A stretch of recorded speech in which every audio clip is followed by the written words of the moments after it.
Hello, everyone. Welcome back to EasyTalk English. We're really happy you're here today, whether you're listening on your way to work, at home, or just taking a short break. This is the place where we practice real English for real life, not perfect English, just honest English that you can actually use. Hi, everyone. Great to have you with us again. Linda, before we start, I have to admit something.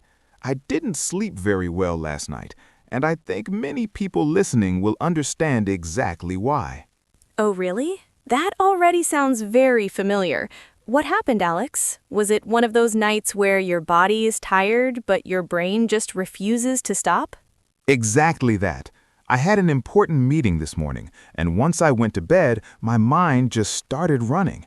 I kept thinking, what if I forget my points? What if someone asks a difficult question? What if I sound stupid? And suddenly it was 2 a.m. Wow, that is so relatable. I think a lot of people are smiling right now and thinking, yes, that's me. The worst part is that the meeting usually turns out fine, but our brain doesn't believe that at night. That's exactly what happened. The meeting went totally fine, no problems at all. But I spent hours worrying about things that never happened. And while I was lying there, I kept thinking, why am I doing this to myself? I ask myself the same question all the time. For me, it often happens after I send an email or a message. I press send, and 5 minutes later, my brain says, was that too direct? Did I sound rude? Should I change something? Yes, the message anxiety is real. You read the same email again and again, and every time it sounds worse in your head. Meanwhile, the other person is probably just busy making coffee or in another meeting. Exactly. We spend so much time worrying about situations that only exist in our imagination. We think about the future, we replay the past, and we forget that right now, in this moment, everything is actually okay. And that feeling has a name. It's called overthinking. And if you're listening right now and thinking, this sounds like my brain, you're definitely not alone. Not at all. Overthinking is incredibly common, especially for people who care, who want to do well, and yes, for people who are learning English too. Many learners overthink their grammar, their pronunciation, and even simple sentences. That's why today's topic is so important. We're not just talking about overthinking in life, but also how to talk about it in English, using simple words that feel natural. That's right. At EasyTalk English, we believe real English comes from real life, including stress, worries, and busy minds. In this episode, we'll help you recognize overthinking, talk about it in English, and learn small ways to calm your mind. So, if you've ever lost sleep, replayed a conversation, or worried about something that hasn't happened yet, stay with us. This episode might feel a little too familiar, in a good way. Let's take a deep breath together, relax a little, and start talking about overthinking. So, Alex, before we go any further, let's slow down a bit and explain this clearly. What exactly is overthinking? A lot of people feel it, but they don't always know how to describe it in English. That's a great place to start. In very simple English, overthinking means thinking too much about something. You think about the same thing again and again, but you don't move forward or feel better. Yes, and I really like to explain it this way. Normal thinking helps you solve a problem, but overthinking keeps you stuck. You think in circles instead of finding an answer. Exactly. Thinking is useful when it leads to action. Overthinking feels busy, but it doesn't actually help. Your brain is active, but nothing gets solved. I often compare it to a song stuck in your head. You know, when you hear one line of a song again and again and you can't stop it? Yes, that's a perfect example. With overthinking, instead of music, it's worries that repeat. The same questions play on loop in your mind. Questions like, did I say the wrong thing? Or what if something goes wrong tomorrow? These thoughts come back again and again, even when there is no real problem right now. And that's an important point. Overthinking often focuses on things that already happened or things that haven't happened yet. Very rarely is it about the present moment. Let's talk about some common signs, because many listeners might recognize themselves here. One big sign is replaying the past in your head. Yes, you remember a conversation and think, I should have said this, or why did I say that, even though you can't change it anymore. Another sign is worrying about the future. You imagine many what-if situations, even when they are unlikely. Overthinking also makes decisions very hard. You think about every option so much that you feel stuck and can't choose anything. And of course, sleep problems. Your body is tired, but your mind won't turn off. You lie in bed thinking instead of resting. I also want to mention feeling tired even when you didn't do much. Overthinking uses a lot of energy, so you feel exhausted without moving your body. That's such an important point. Overthinking doesn't mean you're lazy or weak. It just means your brain is working too hard in the wrong way. And here's the key message we want everyone to remember. Overthinking does not solve problems. It usually makes you more stressed and more tired. Once you can name it and say, I'm overthinking right now, you already take the first step to change it. Awareness really matters. Exactly. In the next parts, we'll talk about why overthinking happens and how we can gently reduce it using simple, real English. Now that we understand what overthinking is, the next big question is why we do it. A lot of people think there's something wrong with them, but usually there are very human reasons behind it. I agree. Overthinking doesn't come from nowhere. One of the most common reasons is fear of making mistakes. We really don't want to get things wrong, so our brain keeps checking and rechecking everything. Yes, especially for people who care about doing a good job. When you care, you think more, but sometimes that thinking turns into overthinking without you noticing. Another big reason is wanting everything to be perfect. If you believe things must be perfect, your mind never feels finished. There's always something to fix or improve. That's so true. I see this a lot with English learners. They overthink every sentence because they want it to sound perfect, and then they feel stressed before they even speak. Past negative experiences also play a huge role. If something went badly before, your brain remembers that pain and tries to protect you from it happening again. Like sending an email once and getting a negative reply. After that, every email feels dangerous, so you read it again and again. Exactly. Your brain says, let's think more so we don't get hurt again. But instead, it just creates more anxiety. Stress is another big reason. When stress lasts a long time, your brain doesn't get a chance to rest. It stays in problem-solving mode all the time. That happens to me at night. During the day, I'm busy and distracted, but when I lie down to sleep, everything comes back. My brain suddenly says, okay, now we can worry. I think many people will relate to that. Nighttime is quiet and there are no distractions, so all the thoughts get louder. And often, the thoughts are about things we can't fix at that moment. Work problems, future plans, conversations from the past, all playing in my head. For me, overthinking often comes from caring too much about how others feel. If I send an important email and don't get a reply quickly, my mind starts creating stories. Like thinking, maybe I sounded rude, or maybe they're unhappy with me. Yes, even though the most likely reason is simply that they're busy. But when you care a lot, your mind fills the silence with worries. This brings us to a very important idea. Overthinking is strongly connected to uncertainty. We don't like not knowing what will happen. Our brains want clear answers and control. When we don't have them, we think more, hoping thinking will give us certainty. But the truth is, many things in life are uncertain. We can't control how people react, what will happen tomorrow, or how situations will turn out. And overthinking is often our attempt to control those uncontrollable things. We think, if I think enough, I can prevent problems. Sadly, it doesn't work that way. Thinking more doesn't always mean better outcomes. Sometimes it just means more stress. So it's important to remember this. Overthinking usually comes from good intentions. You want to do well, you want to avoid pain, you want to care. Yes, it's not a weakness. It's your brain trying to protect you, but using a method that doesn't really help. Once we understand where overthinking comes from, we can stop blaming ourselves, and that makes it much easier to learn how to reduce it. In the next part, we'll share personal stories about how overthinking affected us and what we learned from those moments. Now let's talk about something very important, the overthinking loop. Once you see this loop clearly, it becomes much easier to notice when you're stuck inside it. Yes, overthinking often follows the same pattern again and again.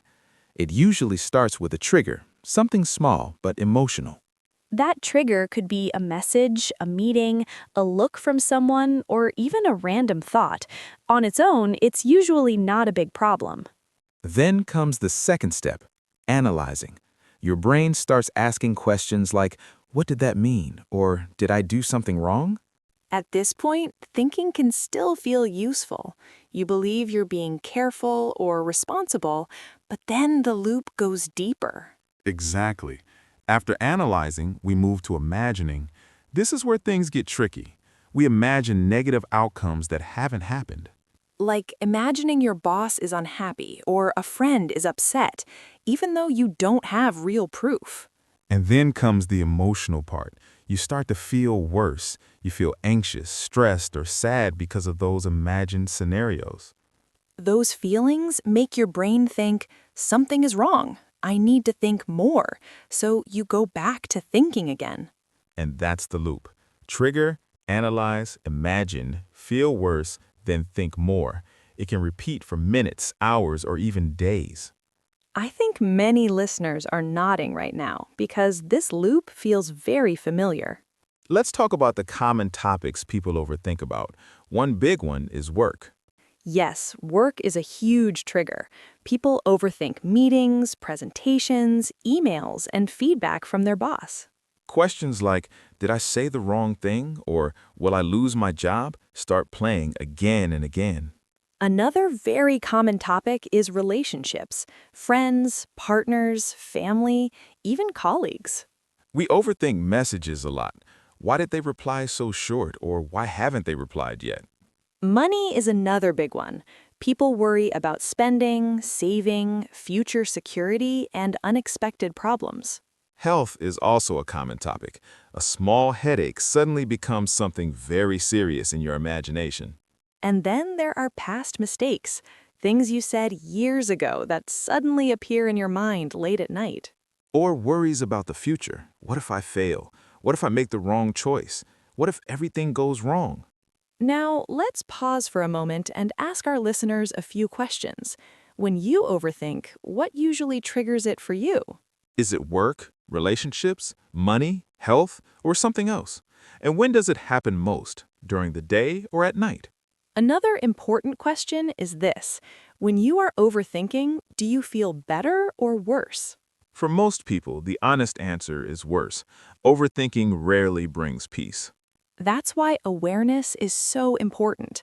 The first step is not stopping the thoughts, but noticing the loop.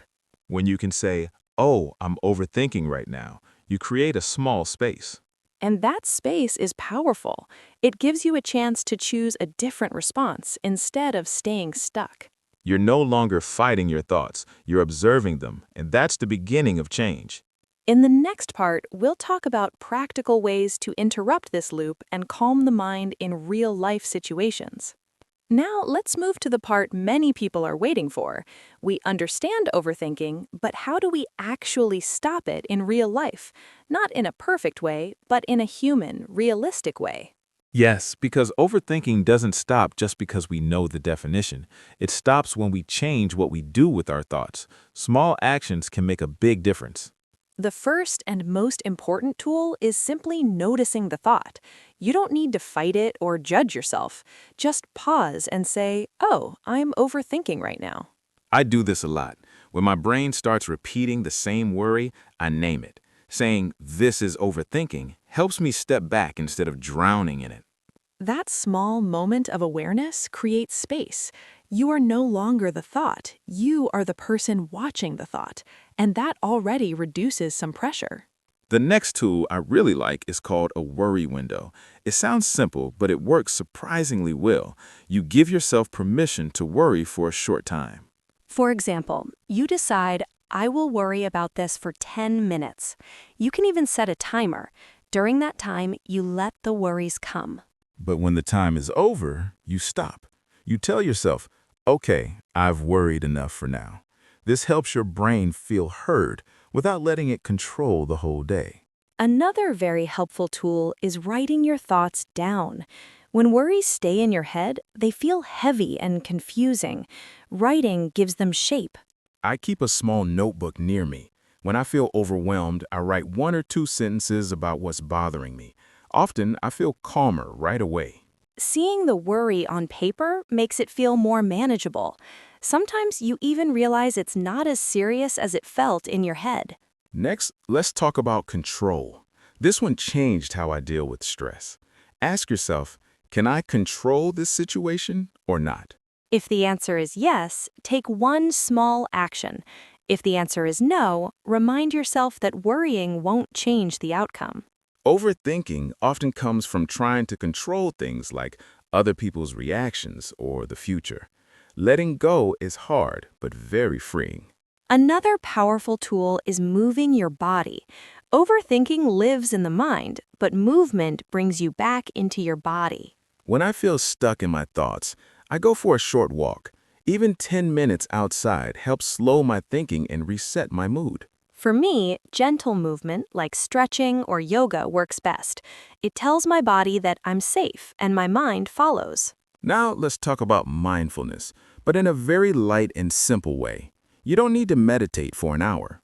One easy method is breathing slowly and deeply.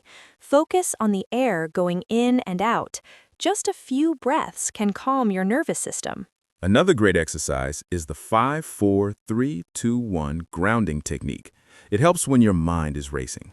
You name 5 things you can see, 4 things you can touch, 3 things you can hear, then 2 things you can smell, and 1 thing you can taste. This pulls your attention back to the present moment. Overthinking usually lives in the past or the future, not right now. Many people struggle most with overthinking at night. Your body is tired, but your mind refuses to slow down. A bedtime routine helps a lot. Doing the same calming activities every night tells your brain it's time to rest. Keeping a notebook by your bed is also very useful. When a thought appears, write it down and promise to think about it tomorrow. Soft sounds can also help, like rain or ocean waves. Some people like counting slowly to distract the mind. The goal at night is not to solve problems, it's to rest. Problems can wait until morning. And finally, remember this. Action is almost always better than endless thinking. Thinking creates stories. Action creates reality. Send the message. Start the task. Take one small step. Overthinking loses power when we move forward, even slowly.